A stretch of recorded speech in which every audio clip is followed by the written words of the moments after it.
প্রতিদিনের বইমেলা।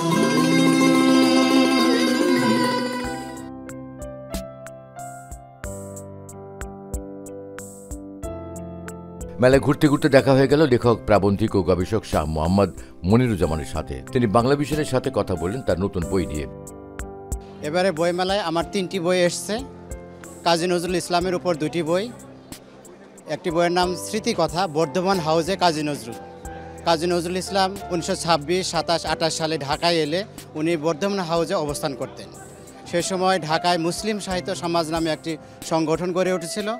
তাদের দাওয়াতে কাজী নজরুল ইসলাম ঢাকায় আসতেন। উনি বর্ধমান হাউজে সে সময় অবস্থান করতেন। কাজী মুতাহার হোসেন তার অতিথি হিসাবে এখানে থাকতেন। সেখানে অবস্থান করে উনি চক্র বা কাব্যগ্রন্থ এবং শিউলিমালা গল্পগ্রন্থ এইখানে বসে রচনা করেন এবং চল চল কবিতাটি এই ঢাকায় বসে রচনা করেন। আরেকটি বই এসছে আমার, কাজী নজরুলের কারাজীবন। 1923 সালে কাজী নজরুলের বিরুদ্ধে একটি রাষ্ট্রদ্রোহ মামলা হয়েছিল। এই মামলায় উনি Hooghly jail, Berhampore jail, Alipore central jail এবং প্রেসিডেন্সি জেলে অবস্থান করেছিলেন। এই মামলার নানা বিবরণ এবং জেল জীবন নিয়ে এই বইটি লেখা হয়েছিল। উনি আনন্দময়ীর আগমনে নামে একটি কবিতা লেখার জন্য তার বিরুদ্ধে এই রাষ্ট্রদ্রোহ মামলাটি হয়েছিল। আরেকটি বই আমার এসেছে, ডাক্তার মোহাম্মদ জাকির হোসেন, কাল সমুদ্রে আলোর যাত্রী। ডাক্তার জাকির মেডিসিনের একজন দিকপাল চিকিৎসক এবং লিজেন্ড প্রফেসর।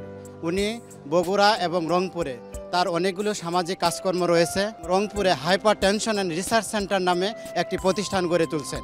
ওই প্রতিষ্ঠানের নামমাত্র মূল্যে উচ্চ রক্তচাপ এবং ডায়াবেটিসের সেবা দেওয়া হয়। আমরা জানি যে প্রতি 4 জন মানুষের একজনের উচ্চ রক্তচাপ আছে। এই রক্তচাপের কারণে হার্ট অ্যাটাক, কিডনি ফেইলুর এবং স্ট্রোক, অন্ধত্ব বরণ করে। ডাক্তার জাকির নিরলসভাবে এই কাজগুলো উনি করে যাচ্ছেন।